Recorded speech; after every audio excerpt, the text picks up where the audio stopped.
I don't know about you, but I'm not a big fan of networking and going to networking groups. Hi, this is Bill.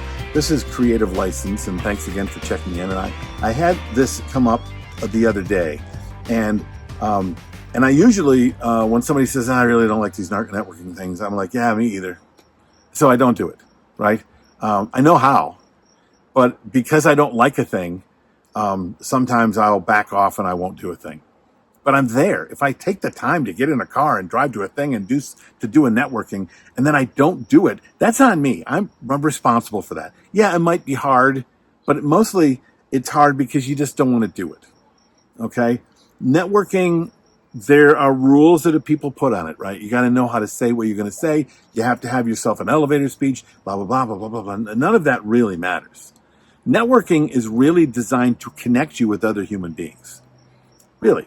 The best networking is when you connect with another human being, because if they connect to you and you find common ground, then they want to be around you. They want to send you work. They want to spend time around you and tell people about you. That's how that works. So what do you have to say? What am I going to say? I don't know what to say. Well, it's usually because you're in your head about you, about what you need to say about you, about how I'm going to start a conversation. Okay? It really starts as simple as, hi, my name is Bill. Who are you? And then become interested in the person across from you. Find common ground. The number one piece of common ground you have when you go to a networking group is that you're both there to network. And more than likely, that person thinks that they're not good at it either. So all of a sudden you have something in common. But if you really want to know the magic and the number one thing, the most interesting thing you can talk about when you are at a networking group, I'll tell you right now, and I'm sure you've heard this before, maybe you've just forgotten it, and if you've never heard it, I'm glad to be the person to tell you. People want to talk about the subject that interests them the most, and that is themselves. They want to talk about themselves. They don't want to hear about you. They really want to talk about themselves. And if you think about it, whenever you get a chance to tell somebody about you, you feel connected to them because they sound interested in you. And they look interested in you because they actually are. So when you ask people questions about themselves and get them to talk about themselves, then the second bit is that you need to listen. Truly listen. Listen to hear what they're saying, to understand who they are, to understand why they do what they do.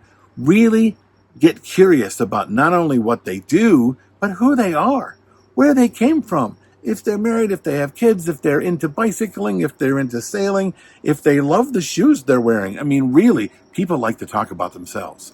And now you have them talking. Now they need to hear that you hear them. They need to see that you're listening to what they're telling you. You need to actually be interested. And to be interested, you need to cut out the stuff in your own head about, I'm waiting for you to stop so I can tell you about me, because we do love to talk about ourselves.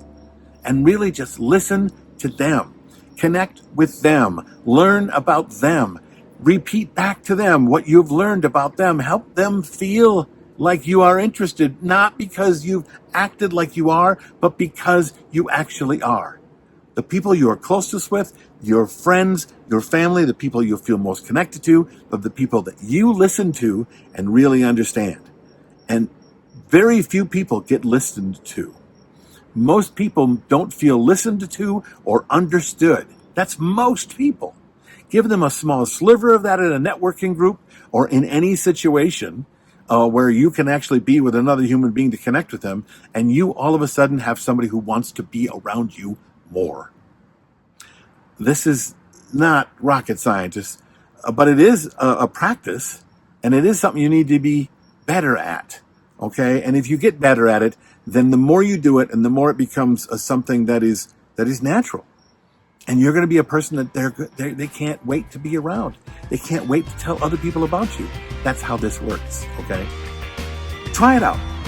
Tell me what you think. Write some comments below. I'm Bill. This is Creative License, and I'll see you next week.